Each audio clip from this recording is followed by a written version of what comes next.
Hoy día, para continuar las reuniones de colorectología, vamos a presentar el manejo perioperatorio en cirugía colorectal. La base de esta presentación es el consenso manual de colorectología europeo. Esta es la segunda edición, que es del año 2017. Y aparte de esto, vamos a utilizar algunos papers que son del hospital, publicados por doctores del hospital, para ahondar más en detalle en algunos puntos. Bien, para partir el tema, lo primero que hay que entender es la fisiopatología de la respuesta al estrés. ¿Por qué es importante esto? El acto quirúrgico es equivalente a un trauma quirúrgico que genera un estrés, ¿ya? Este estrés tiene una respuesta del individuo, que hay una respuesta metabólica que involucra tanto el sistema inmunológico como endocrino. Las vías de cómo se produce esto, si bien se ha estudiado arduamente, no están completamente definidas. Y es importante recalcar que esta respuesta es inicialmente normal, es decir, siempre frente a un trauma se espera una respuesta metabólica, inmunológica, endocrina de nuestro organismo. Sin embargo, se hace importante desde un punto de vista de morbilidad, mortalidad y outcome del paciente cuando esta respuesta es excesiva, dura más de lo que debe durar normalmente y nos produce al final más efectos deleterios que efectos beneficiosos. ¿Por qué es normal inicialmente? Porque obviamente en respuesta a un estrés va a haber mayor demanda de oxígeno, se van a redistribuir el flujo sanguíneo, va a haber inicialmente un estado hipercatabólico, luego anabólico para reparar tejido, reparar, por ejemplo, la anastomosis, entre otras cosas. Algunos de los cambios que se producen en esta respuesta son los cambios de fluidos, de electrolitos, distribución de citoquinas que funcionan como marcadores de inflamación, como quimiotácticos que van a atraer el sistema inmune a ciertas zonas de nuestro organismo. Van a haber cambios hormonales como aumento de hormonas de contrarregulación, el cortisol, que es una hormona de respuesta al estrés. Va a haber insulinoresistencia, cambios hormonales a nivel tiroideo también. Se altera el metabolismo y va a haber una movilización de los depósitos de energía, de grasas, de proteínas, para reparar los tejidos justamente ya en una fase más anabólica. Y también para mantener siempre suplementados órganos vitales. La respuesta metabólica tiene una amplia variabilidad. Va a depender entre algunas cosas del individuo, si nos estamos enfrentando a un paciente con cáncer, cómo está su estado de nutrición, si es un paciente frágil o no, con actividad o no, y sus comorbilidades. Y también va a depender de factores de la cirugía, es decir, si está en cirugía mayor, las pérdidas sanguíneas, la duración de la cirugía y también algunos otros aspectos como el abordaje. Entonces, a gran rasgo, esta respuesta al estrés nos va a entrar a un estado hipercatabólico que es prolongado. Este estado hipercatabólico prolongado es este estado que no sería ya normal. Nos va a producir hiperglicemia, inmunosupresión, vamos a agotar las respuestas por movilización de energía, y esto se va a traducir en hipoproteinemia, fatiga muscular, a nivel pulmonar también, a la cicatrización, irio, y entre otras complicaciones más que vamos a nombrar. Es por eso que el manejo preparatorio y optimizar las medidas que vayan a mejorar el outcome del paciente es siempre importante.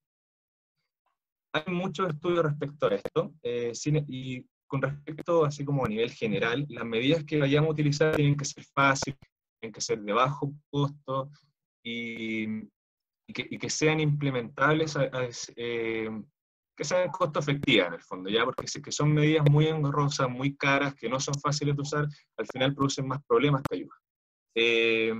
Hay una significativa correlación entre algunas de las cosas que vamos a nombrar, el trauma quirúrgico y el resultado de los pacientes. Este gráfico, que a modo de ejemplo, lo que hace es mostrar en el eje X, se muestran los días antes y después de la cirugía, y en el eje Y, el estado general del paciente, que lo equivale a la insulinosensibilidad. Recordemos que la insulinoresistencia ocurre cuando hay una respuesta al estrés. Entonces vemos cómo en una línea roja, cuando hay una preoptimización del paciente y manejo adecuado de algunos aspectos, el outcome del paciente y el estado general es mucho mejor. Mientras que cuando no se hace esto, es mucho peor y más lento. Se demora muchas más semanas en volver a su estado basal. Entonces, algunos aspectos que vamos a entrar en detalle, que son que el paciente pueda dormir bien, que tenga una adecuada nutrición, un balance cero neutro, que se mueva rápidamente, que coma tempranamente después de la cirugía, y evitar elementos deleterios como una preparación intestinal cuando no es necesaria, mantenerlo mucho tiempo sin nutrición, el exceso de uso de opioides, de reposo, de no alimentarlo precozmente, entre otras cosas. Y eso es lo tradicional. Recordemos que es importante recalcar que todo esto es bastante nuevo, ¿ya? Antiguamente no se tomaba mucho en cuenta esto, sin embargo, cada vez, debido a la evidencia que hay, no se puede en el fondo hacer caso omiso a que estas cosas son importantes. Como nombré antes, la insulina resistencia tiene buena correlación con la respuesta al estrés, por eso se mostraba en el gráfico lo contrario. Igualmente, algunos marcadores inflamatorios, como la interleuquina 6 y 10, tienen muy buena correlación. Sin embargo, el uso de la práctica clínica es muy difícil, porque no nos permiten prevenir qué es lo que va a pasar con los pacientes, son marcadores tardíos, y además el procesamiento a nivel de los laboratorios es muy complejo, entonces no se puede utilizar, y no se utiliza, de hecho, en la práctica clínica. Otros elementos como la proteína C reactiva es más ampliamente utilizada, se pide de forma regular por muchas razones en los pacientes hospitalizados, tiene una buena correlación también con las complicaciones postoperatorias. El pic de la PCR es al segundo o tercer día, y es importante recordar que, bueno, la PCR cambia en general cada 48 horas, pedirla diariamente tampoco tiene una mayor utilidad. Sin embargo, cae lo mismo que los otros marcadores, que es muy tarde tener una PCR elevada en el postoperatorio para modular una respuesta al estrés. Por eso entonces, dado que no tenemos un marcador específico para esto, tenemos que buscar todos los elementos y apoyarnos en todos los elementos que nos puedan ayudar a tener una mejor desenlace con el paciente. Bien, entonces, hablando un poco de la morbilidad postoperatoria, tenemos que entender que nosotros nos movemos en un contexto y a pesar de que nuestras técnicas, que el desarrollo de la cirugía, el desarrollo de la ciencia en medicina en general, está mucho más avanzado, la morbilidad no disminuyó tanto. ¿Y por qué? Porque debido justamente a lo primero, estamos operando más cantidad de pacientes, pacientes que antes no eran tratables, hoy en día son tratables, y asimismo nuestro espectro de edad de los pacientes que tratamos es mucho más grande. Entonces estamos tratando de pacientes más viejos, más frágiles, con mayor comorbilidades, entre otras cosas. Entonces, en el fondo hay como una suma en ganancia en la medicina, pero estamos haciendo cosas más complejas. Bien, estos tres estudios son revisiones muy grandes que compararon la cirugía abierta y laparoscópica en cirugía colorectal, ¿ya? Las complicaciones son similares, ya no habían diferencias significativas, se movían en ese rango del 20 al 33%. La estadia hospitalaria también variaba entre el 5 al 11%. Hay ligera mayor morbilidad en cirugía rectal abierta versus la cirugía rectal laparoscópica, y la mortalidad, dependiendo del estudio, era entre el 1 al 2% y el 4 al 5% en el clásico.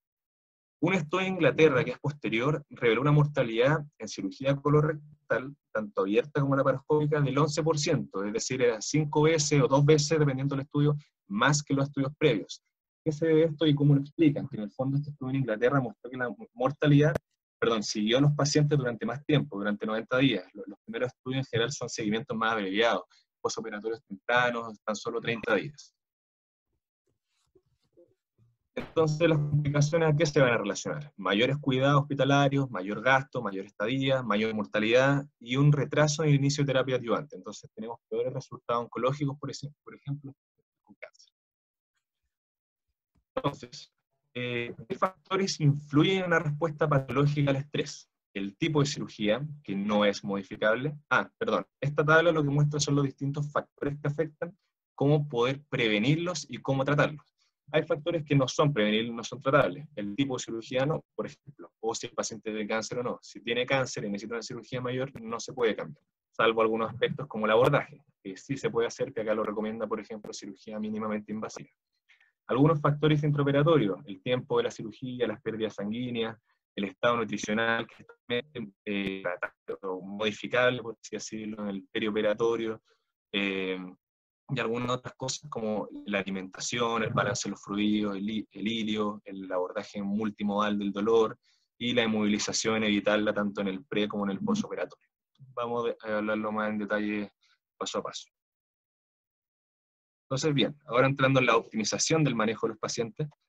En primer lugar, el tabaco.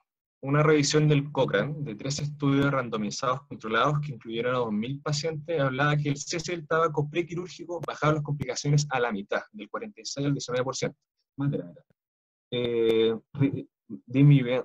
Con una reducción del riesgo relativo del 58%. y un número necesario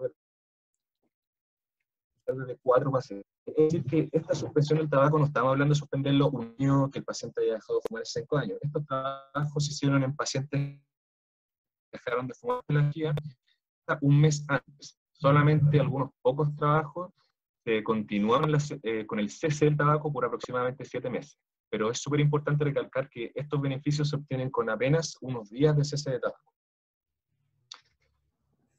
Es importante la rehabilitación, es decir, mejorar el estatus general del paciente desde el punto de vista físico.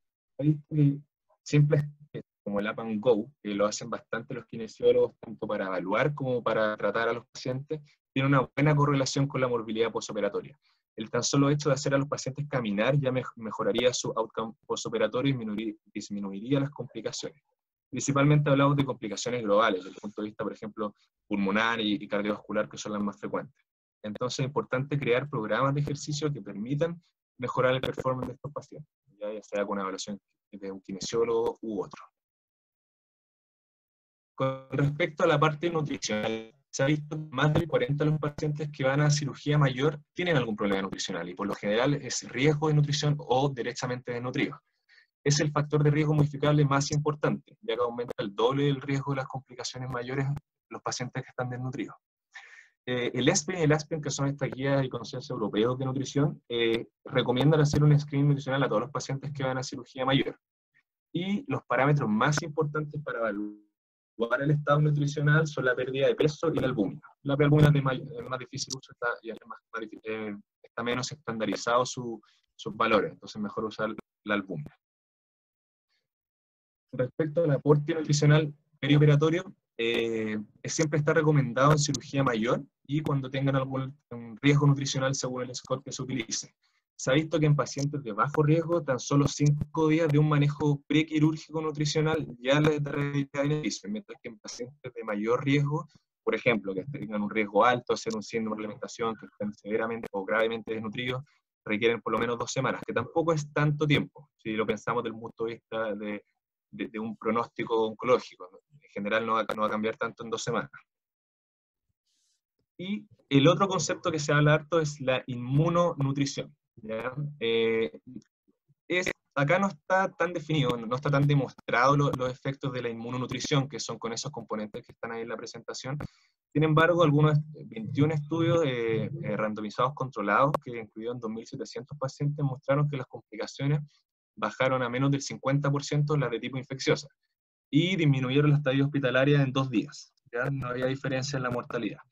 Sin embargo, como digo, donde hay estudios que no demuestran lo mismo, no es una recomendación de regla incluir estas cosas en el manejo nutricional perioperatorio. Con respecto a otro tema, la preparación intestinal, esto es algo que en cirugía colorectal se utiliza bastante, ya siempre lo vemos que, bueno, yo no rotaba en coloproctología aún, pero vemos que los pacientes los preparamos de regla, le hacemos una preparación intestinal.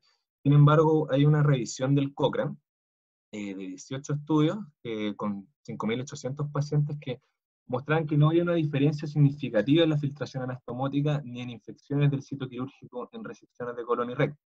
¿Ya? ¿Cuál es el objetivo de esta preparación en nuestro uso diario? Uno es la mayor facilidad de la manipulación intraoperatoria, pero ese es más secundario. Principalmente disminuir el contenido fecaloide y la contaminación y los riesgos de infección en el sitio quirúrgico. Hay que recalcar que la preparación intestinal no es inocua, pierden fluidos, la barrera intestinal y se pierden electrolitos. Entonces esta revisión mostró que no había diferencia en la filtración. Sin embargo, una revisión multicéntrica de Francia mostró que había mayor tasa de filtración en pacientes no preparados que habían sido sometidos a resecciones de recto. Entonces lo que concluye este manual, esta guía, sugieren omitir la preparación intestinal para resecciones de colon, pero utilizarla selectivamente en resecciones bajas.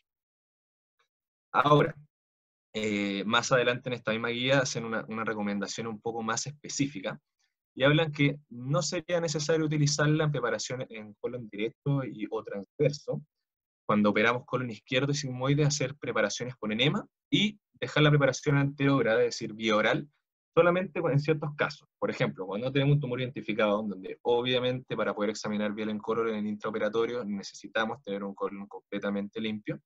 Cuando vamos a hacer una colonoscopia en el pabellón, una neovagina, o cuando vamos a operar un cáncer de recto, porque como dijimos, hay evidencia para los dos lados. Con respecto a los corticoides, siempre se ha tenido ese temor y han sido demonizados los corticoides que aumentarían el riesgo de infección en los pacientes, ya que tendrían este efecto de inmunodeprimir a los pacientes. Sin embargo, este efecto se ha visto que es obviamente dosis dependiente y depende del tiempo de uso. En general, para que tengan un efecto inmunodepresivo tienen que ser por lo menos 30 días de uso para que sea significativo. Obviamente el efecto aparece antes. Entonces sería un uso crónico, ¿ya? Lo que se ha visto que altas dosis administradas a menos de 10 días de la cirugía no aumentarían las complicaciones. Y una dosis única de dexametasona disminuiría considerablemente las complicaciones pulmonares y las náuseas, los vómitos en el posoperatorio. La dexametasona basta con una dosis de 4 o 5 miligramos. Dosis más grandes no han tenido un beneficio demostrado. Y bueno, como vemos en la práctica clínica, los anestesistas lo administran bastante para manejar, para tener estos beneficios en el posoperatorio. Nos disminuirían el tiempo con dosis un poco más alta de recuperación, el tiempo de anestesia, la necesidad de analgesia rescate y el uso de opioides con todos los efectos deleterios que tienen estos. No tendría efectos negativos en la herida. ¿Ya? Bien. Otro punto, que es evitar la infección del sitio quirúrgico. Hay que entender que en cirugía colorectal el riesgo de infección siempre va a estar. Se trabaja con material fecaloide todo el tiempo. Entonces, el riesgo de infección, la incidencia de infección en realidad es de un 20% en cirugía abierta, 10% en cirugía laparoscópica, según este consenso europeo. Algunos centros estadounidenses reportan tasas más bajas, pero también tienen tiempos de seguimiento más cortos, entonces a veces las infecciones aparecen después de que ya no lo están siguiendo los pacientes. Algunos factores de riesgo para la infección del sitio quirúrgico, bueno, son la malnutrición, el tabaco, no haber removido adecuadamente el vello, que son factores que habíamos nombrado antes. Entonces, la guía de Gran Bretaña recomienda, bueno, obviamente la profilaxia antibiótica que se utiliza en general de regla, prevenir la hipotermia, desinfectar adecuadamente la piel, el cese del tabaco, tratar la malnutrición, que son elementos que habíamos comentado, y esta política de no drenaje, ¿ya? Es decir, sí se puede el uso de drenaje, usarlo solamente cuando no sea estrictamente necesario. Como hemos visto también, no solo en cirugía colorectal, el tema de la infección y el drenaje no es algo 100% claro, sin embargo, igual lo recomiendan no utilizarlo. Lo más importante, eso sí, para mejorar el outcome respecto al punto de vista de infección del sitio quirúrgico es lo que se haga en el pabellón. Se ha visto que si siguen bien los protocolos de asepsia y antisepsia y hay una disciplina del pabellón con respecto a esto, tendría el mayor impacto en evitar una infección del sitio quirúrgico. Ya. Ahora entrando a la cirugía mínimamente invasiva. Hay estos estudios que, en verdad, y esto no solamente a nivel de cirugía colorectal, están muy demostrados los beneficios que tiene la cirugía mínimamente invasiva en la morbilidad de los pacientes. Menos dolor, una recuperación más rápida, que empiezan a deambular antes, se puede utilizar la vía precoz, utilización de la vía oral precoz, menos ilio, la estadia hospitalaria es menor y vuelven más rápidamente a su actividad física. Es importante recalcar que pacientes convertidos perderían los beneficios de esta cirugía mínimamente invasiva, ¿ya?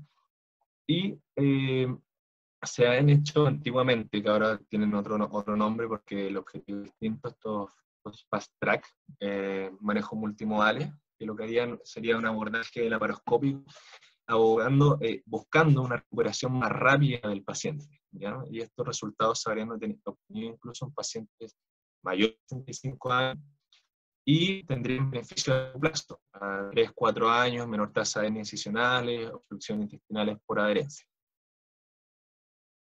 Y esto es un punto un poco controversial. Se ha visto lo que muestra acá un antígeno de R y monocitos más altos en cirugía vía laparoscópica versus abiertas, y una PCR, una interleuquina 6 más alta en cirugía abierta.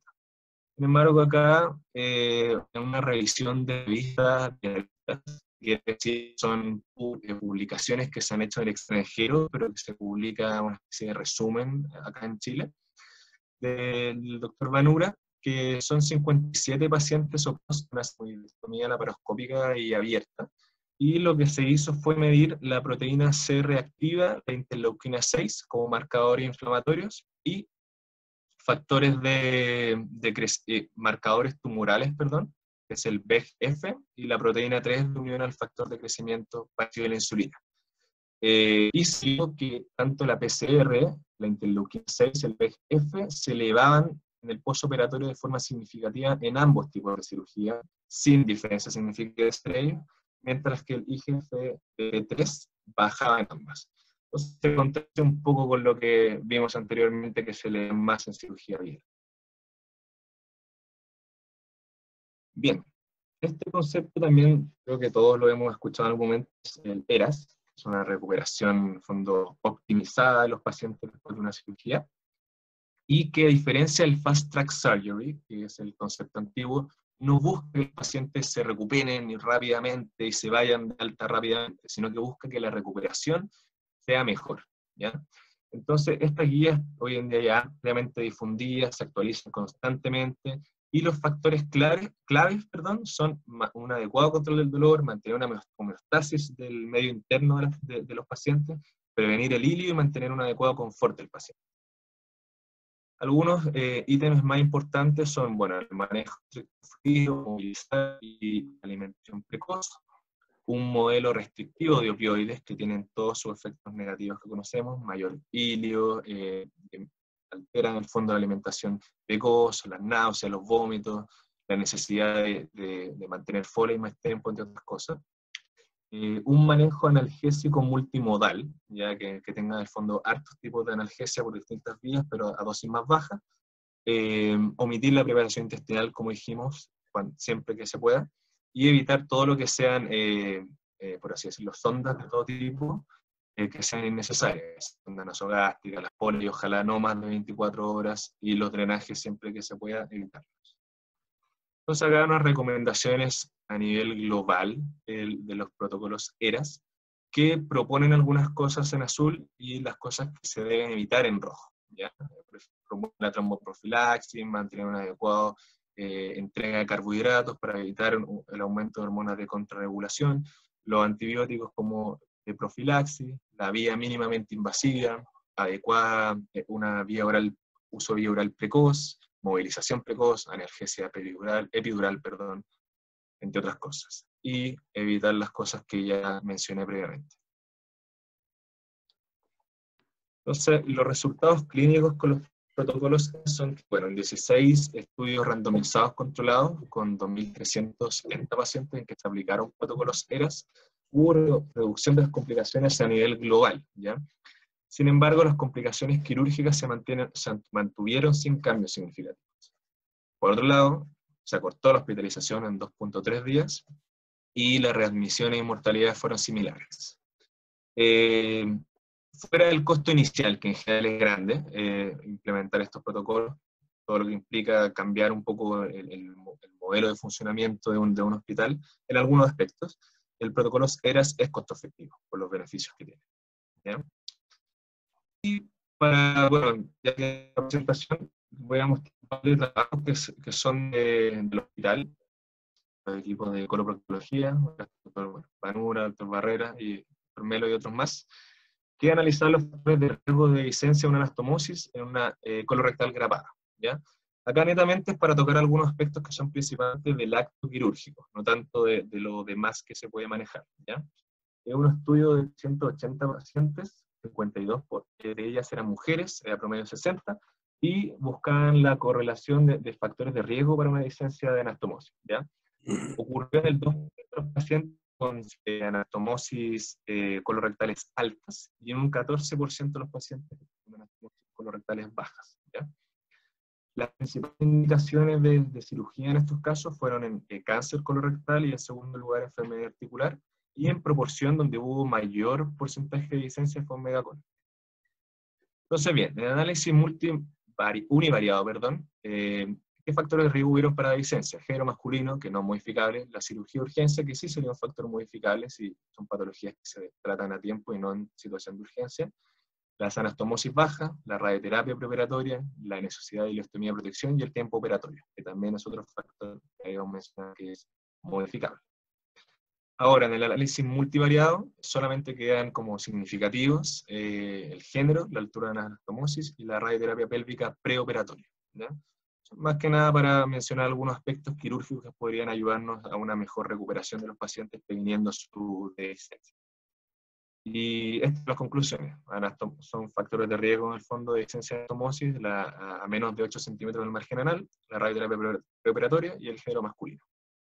Y este otro estudio, que también es del año 2017, también es del grupo Coloproctología del hospital, es un estudio prospectivo de 600 pacientes, 54% eran mujeres y el promedio de edad era cercano a los 60 años. El 74%, al igual que antes, habían sido intervenidos por cáncer y enfermedad articular, y mediante un modelo de regresión logística se evaluó la infección del sitio operatorio, el tiempo de hospitalización promedio y la mortalidad operatoria, ¿ya? Lo que acá buscaba era, lo que quería este estudio buscar era los factores asociados a operaciones precoces en cirugía colorectal, ¿ya? Y para ir al grano, los factores de riesgo para una reoperación precoz era el género masculino, no modificable, y el estado nutricional. Y acá vemos que aparece este marcador que utilizamos también en coloproctología, es la albúmina bajo 3.5 y un estado nutricional alterado. Vemos que acá el drenaje pélvico aparecía como un factor protector que dijimos que para el manejo global hay que evitarlo. Y una reoperación precoz se asocia a un aumento de 8 veces la infección del sitio operatorio, triplica el tiempo de estadía hospitalaria promedio, y la mortalidad operatoria es 30 veces mayor.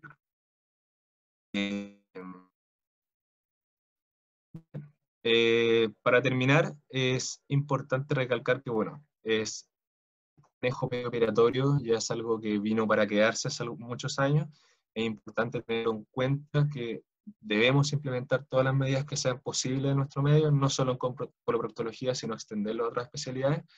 Y las guías ERAS, que vendría siendo como un resumen, por así decirlo, para el manejo perioperatorio de los pacientes, podemos estarlas revisando constantemente, ya que están en constante actualización. Muchas gracias.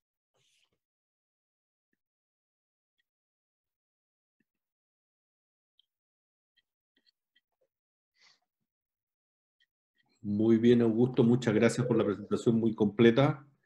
Nos hiciste un spoiler de lo que va a ser la presentación de Sara la próxima semana. ¿Por qué? ¿De qué era? Es de ERAS, pero Ah, no me había fijado. Pero por eso, fue un spoiler nomás de un par de diapositivas. Pequeño. ¿Alguna... ¿Alguien tiene alguna pregunta, algún comentario?